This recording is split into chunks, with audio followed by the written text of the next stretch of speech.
chat? We back with another banger. We already did a couple vids today, but you know the grind don't stop. It is Valentine's Day. Happy Valentine's Day. I love whoever loves me. Shout out to y'all. Anyways, we're going to get right into it. We got teen killer last after realizing victim is dead.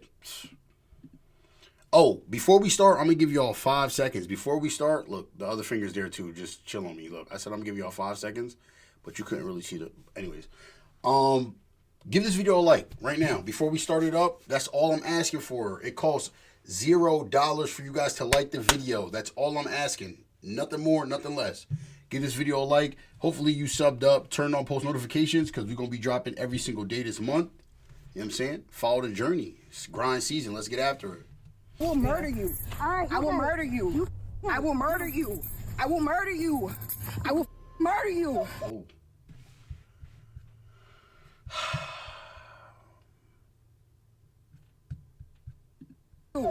Ashley Bocanegra, Antonetta Stevens, and Daniel Gonzalez all moved to Georgia to start new lives. And for a while, they did just that. That said, old passions eventually bubbled to the surface, and before long they fell into a contentious, tragic, and ultimately fatal love triangle. Before we begin, we would like to express our sincerest condolence. Was a beautiful young woman with a magnetic personality. According to her friends and family, she was typically the center of attention as soon as she walked in a room. Ashley was born and raised in New York, but eventually moved to Beaufort, Georgia, about 40 miles or 65 kilometers northeast of Atlanta. By the summer of 2022, she had a 7-year-old son with a man named Daniel Gonzalez, who also lived in Beaufort.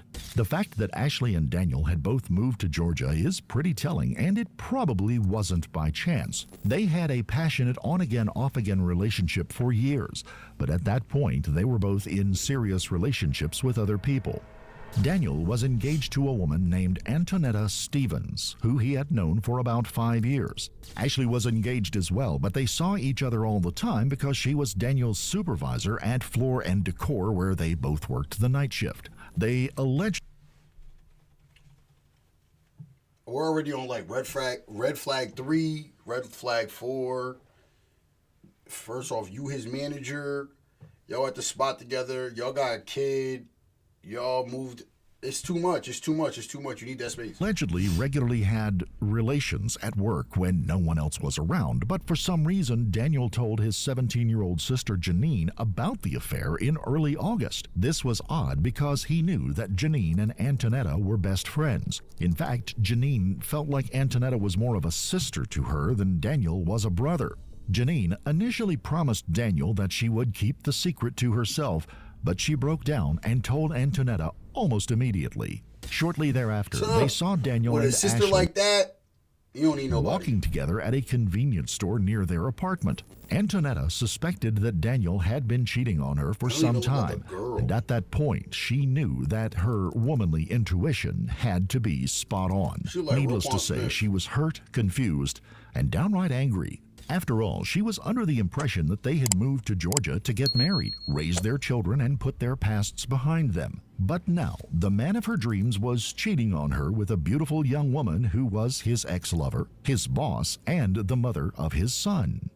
Shortly after 12 noon on Thursday, August the 11th of 2022, 30-year-old Ashley Bocanegra showed up at the Preston Hills at Mill Creek apartment complex in Beaufort, where Daniel, Antonetta, and Janine lived. Later, Daniel claimed that he was asleep and that he didn't know she was coming, but Antonetta and Janine were definitely expecting her. They left the apartment as soon as she arrived because they wanted to confront her in the parking lot. Antonetta and Ashley began walking around one another menacingly as soon as they made eye contact. Meanwhile, 17-year-old Janine filmed the unfolding drama on her cell phone. It was obvious from their body language that Antonetta and Ashley were about to get into a physical altercation. Antonetta was bigger and stronger than Ashley, and she immediately grabbed her hair and threw her to the ground. Ashley's head banged on the blacktop as Antonetta held her down and told her that she would fucking murder her.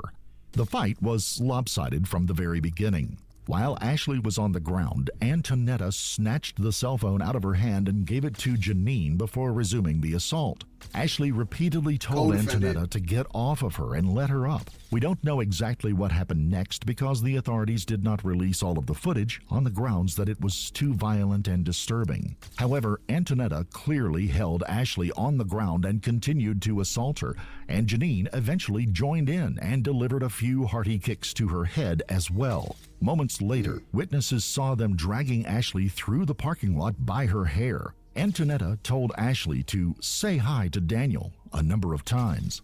She also said that she couldn't believe that she and Daniel had had relations at work and that she was going to tell her boss and get her fired. She also claimed that Daniel had told her it was okay if she went outside and fucked her up. Eventually, it seemed like Antonetta was about to let Ashley up, but Janine chimed in and told her not to stop. After another round of blows, they left Ashley in a heap on the pavement and walked back to the apartment with her phone. They originally planned on calling or texting her fiancé to tell him about the affair, but they never got around to it. The altercation only lasted a few minutes, and someone from the leasing office eventually called 911. Ashley was in bad shape, but she managed to get up and walk to the apartment because she wanted her phone back. Antonetta returned her phone, and by then Daniel was out of bed because of the yelling and arguing that had woken him up.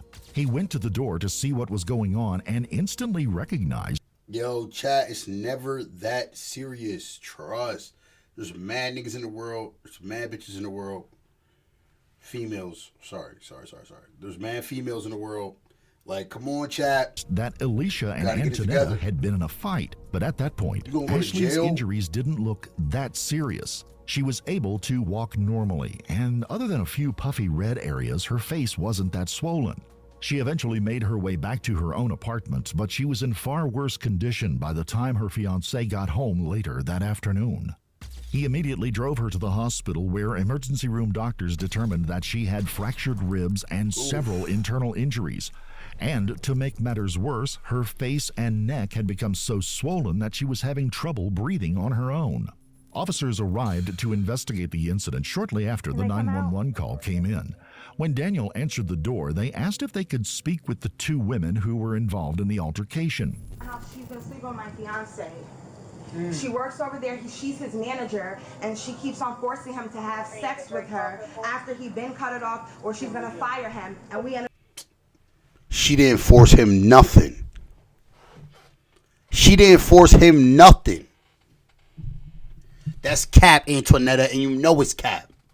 Daniel and her used to have relations, and they got a kid together, so you know they ain't never gonna be done. We ended up fighting right there because she approached my home. Antonetta immediately told them that Ashley came to her home, that she was Daniel's manager at work, and that she forced him to have relations with her at work after he had tried to end the relationship on multiple occasions. She also told them that Ashley repeatedly called and texted her that morning to let her know that she was coming. I see them walking together, and you're a woman, you know our intuition. I know that's the girl. I seen her, we argued yesterday, he broke it up, it was fine. This morning now, she's calling, text him, saying that she's gonna be coming here. I waited for her. The officers left without making any arrests because they weren't sure who had started the fight. They even called and spoke with Ashley at the hospital just to get her side of the story. To their surprise, she said that she didn't know Antonetta Stevens or Janine Gonzalez and that she wasn't sleeping with anyone's fiancé. Ashley seemed fine during their call, but her condition deteriorated to such an extent that ER doctors decided to fly her to another hospital with more experienced surgeons. But sadly, she died later that afternoon before they could perform what may have been life-saving surgeries. Now, with a possible murder on their hands, Gwinnett County detectives returned to Antonetta and Daniel's apartment later that night. Daniel was not home at the time. Antonetta and Janine were, but neither showed even the slightest bit of emotion when Detective Carter told them that Ashley was dead. Well, we just got another call about it. So I guess the girl went to the hospital and she died. She died? She's dead. So, but we know that there was like an altercation that happened beforehand. Cooked! Both of you cooked. And that was mutual, and she came here. Yeah, we understand that. Was it mutual? Shit. I Because of it, wasn't going to kill anybody. Yeah. I'm not that person. I get it.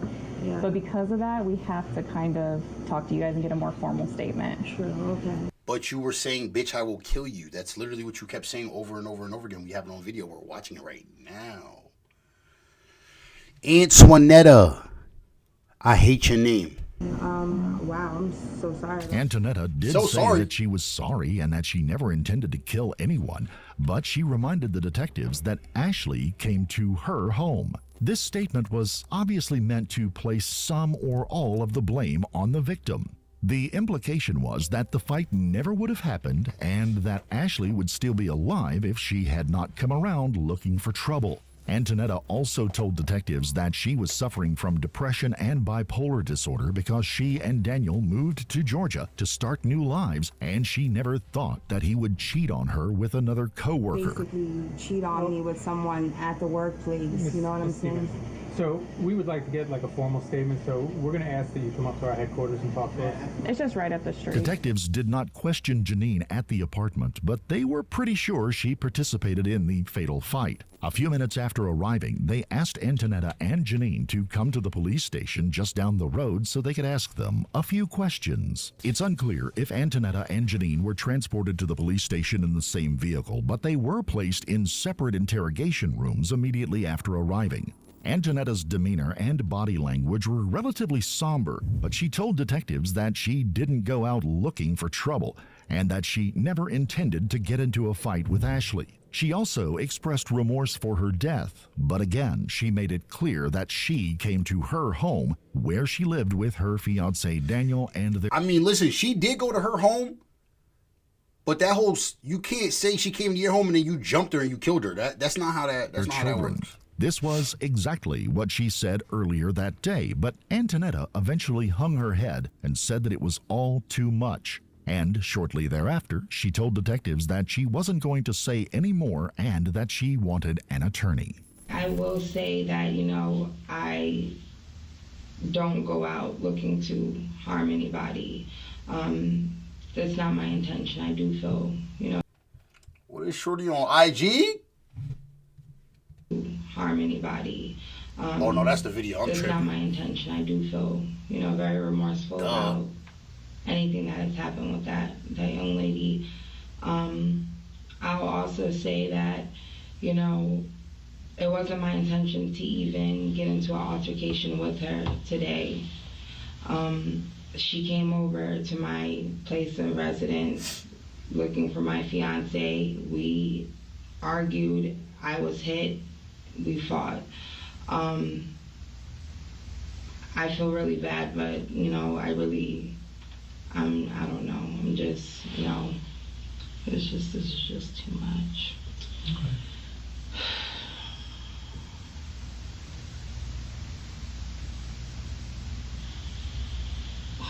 You didn't come out like, yeah, I'm gonna fuck you up, I'm gonna fuck you up. You was like, I'm gonna kill you, I'm gonna kill you. They got it on vid. You're cooked, Shorty. Okay. No, I'm not. No, you're not okay because you know it's over. I have kids. I don't know how to feel. She has a kid too. Now both sets of kids lost their mom. On the other hand, Janine was surprisingly talkative and upbeat in the other interrogation room just down the hall. She started by telling detectives Araya and Carter that Antonetta and Daniel hadn't been on good terms and that they had been arguing a lot. Janine said things got worse after an incident with the in-laws on a recent trip to Florida where they attended a family member's wedding. She told them that Daniel told her about the affair with Ashley and that she, in turn, told Antonetta because she was closer to her than she was to her own brother. Then Janine described Antonetta's reaction to the news and told investigators that they saw Daniel and Ashley walking together near Quick Trip the very next day. Told her what happened. He explained what she did or whatever. She was like, oh, really? And she's upset, whatever. I was like, don't tell him that I told you because he's going to be mad at me. Right.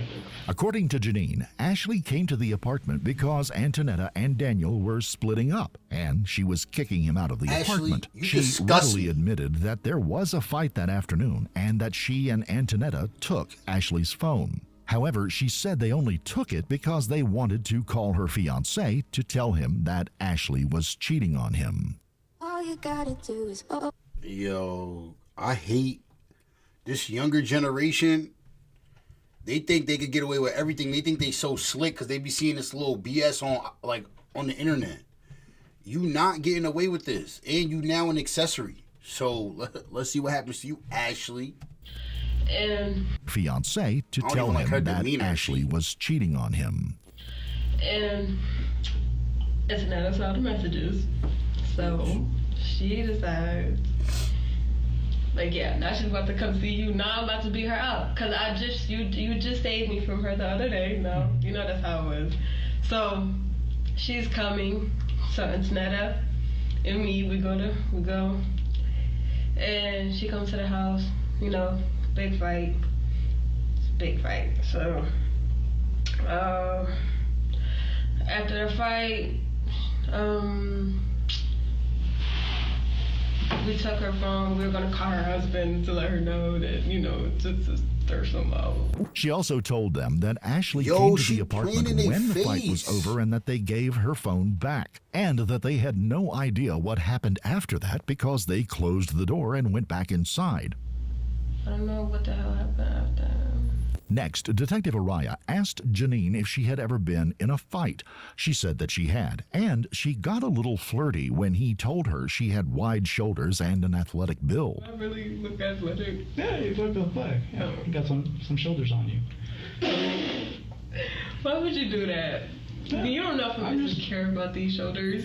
Janine already knew that Ashley was dead and that she was involved in the fight that led to her death. But even so, she was smiley and lighthearted throughout the entire interview. To be fair, she was only 17 years old, and as such, it's possible that she did not understand the magnitude of the situation. Then again, she may have known full well how serious things were. If so, acting inappropriately casual and friendly may have been the only way she knew how to deal with the stress. Whatever the case, Janine described the fight and admitted that she did more than just hold the camera. She said she was surprised that Ashley kept talking during the fight, even though she was the one getting beaten up. Tell us about that. Like, how did that happen?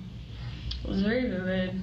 I know it happens so fast. You know, fights are just like a blur when it happens. Yeah. But where was she? I know you said earlier she came looking for him. She came because he was getting kicked out, and she wanted to be a little writer. When she knows she a side chick and she got a husband at home. Like, girl. I know, she's breaking up a happy home. But where was she at? Like, no, she has a husband as well. Yeah, no. That's what they do. That's what they do. They do that to make you feel comfortable for you to go and then tell on yourself. Use this. Don't use this. Use this. Where was she at? What do you mean? You said she came and looked for him. Where was she at? How did y'all make contact with her? Through messages. Where did you meet up? She was in our complex. I guess she lives like right near us. Detectives established a good rapport with Janine in the early going, but the atmosphere in the room changed instantly when they confronted her with the glaring inconsistency in her story. She initially claimed that Ashley was texting Antonetta that morning. However, the detectives knew that she and Antonetta took Daniel's phone while he was sleeping and used it to lure Ashley to the apartment complex. How did you guys find the messages again?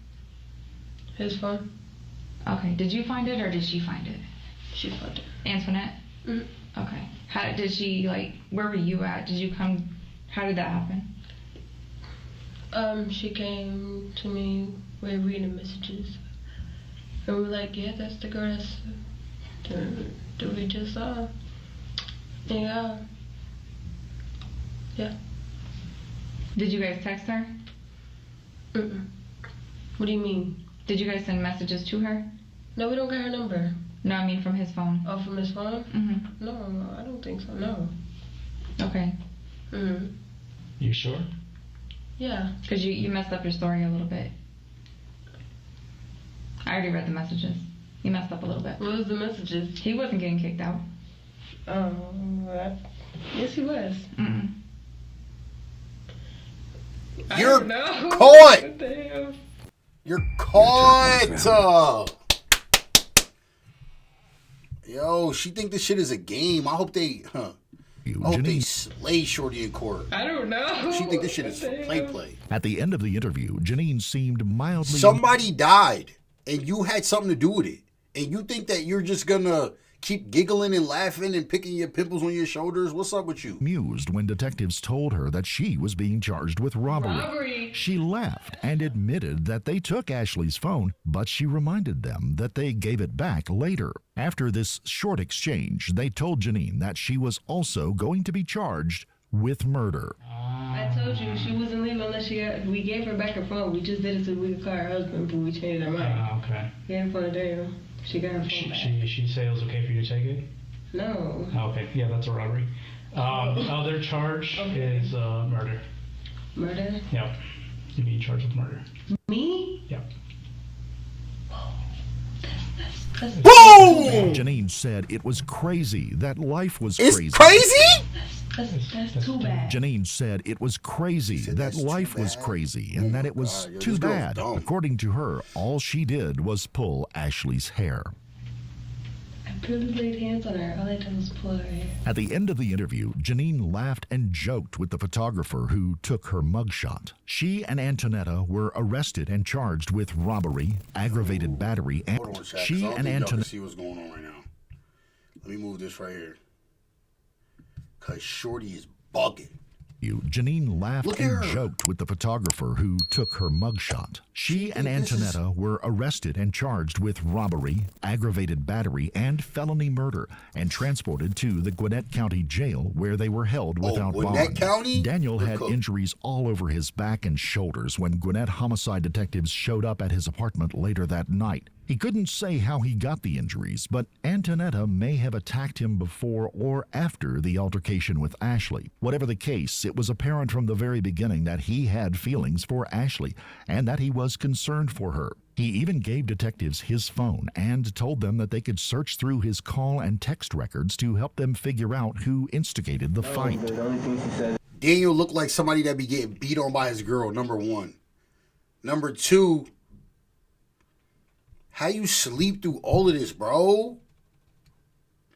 Why would you do this to me? And I told her, like, we're not, like, the love interest is gone, everything. Like, I told her this yesterday when she saw me walking with this girl. Oh, okay. And I stopped her. I was like, you're not gonna fight her because of what we're going through. It's not her fault, you know. Did she message Ashley from your phone? She did, and I'm pretty sure pretending to be you? Yes. Then, when he asked how Ashley was, they told him they had just found out from the hospital that she had died from her injuries. Is she hurt? Let me see. Like real bad? So honestly, I'm not gonna make a show. I'm not gonna go and yell. I'm not gonna go call her. I just want to know. well, yeah, we got a call from the hospital a while ago, and she actually passed away from. Bro, stop playing with me, No, please. seriously. Please stop playing with me. Sure. Please stop playing Sit down, with me. sit down, bro. Please sit down, stop sit playing down, with sit me. down, sit down, sit down, sit down, Please sit down. stop playing with me. Shh, breathe, breathe, breathe. Breathe, Please stop playing with me, man. I can't breathe, be- shh, breathe. Look at me, look at me. Breathe. Always. During the trial, prosecutors relied heavily on the footage taken by Janine before, during, and after the fight. Janine's attorneys claimed that she played a minor role in the attack and reminded everyone that she was a minor at the time. They even described her as a bystander and said that, if anything, she should have been charged with involuntary manslaughter instead of Look murder. at the But attorney. unsurprisingly, this tactic backfired when prosecutors showed the footage in which Antonetta asked her if she wanted any of this. Janine clearly said, "I do," then kicked Ashley in the head at least 3 times while she was on the ground. Another pivotal moment in the trial came when prosecutors presented the autopsy report. According to the medical examiner, Ashley's death was caused by a rupture of the right adrenal gland, but more importantly, the manner of death was homicide. Antonetta's attorneys claimed that she was not the instigator because Ashley came to her place of residence. But Yo, somebody in the chat, let me know what that means. Is that's in the head? I'm gonna assume that's in the head. this didn't hold water because she used Daniel's phone to lure Ashley to her. In the end, Antonetta Stevens and Janine Gonzalez were each convicted of theft, battery, and murder, and sentenced to 20 years in state prison. Ashley's family set up a GoFundMe page shortly after her That death. shit's still It not even ultimately worth it. raised nearly $6,000 that helped to pay for the cost of transporting her body back to New York, as well as her funeral and burial. Later, one of Ashley's cousins said that she was a beautiful woman inside and out, that Antonetta and Janine were motivated by jealousy, and that they were lucky the police got them before the family did. Very angry with those girls. They lucky the cops got them. She was beautiful inside out, so I could see why they was jealous. And jealousy is an ugly trait to have. If you found this case compelling, don't forget to like the video, comment. Damn. RIP to that girl, man. She didn't deserve that. And at first I fake was about to be on that with Daniel, but Daniel is a victim of this too. He told her, you know what I'm saying, they had an emotional relationship, whatever. They had a kid together. They was once fiancés. They moved out there to Georgia together. All for this ugly bitch. Both of the ugly bitches. To kill the pretty bitch. All right, chat. We're going to get up out of here. That one kind of hurt my heart, I ain't going to lie. Make sure you give this video a like. You know what I'm saying? Like the video. If you're still here, like the video. If you don't like the video after you watch the video, it's like, what's up with you? Why you not going to like the video? Is it because I'm telling you to do something and you feel like I'm trying to low bro you, which is why you're not liking the video? Because if that's what it is, that's not even what I'm trying to be on, gang. Promise. But like the video, sub up. Make sure you turn on post notifications. We dropping every single day. Let's get after it. You heard? Happy Black History Month. Happy Valentine's Day.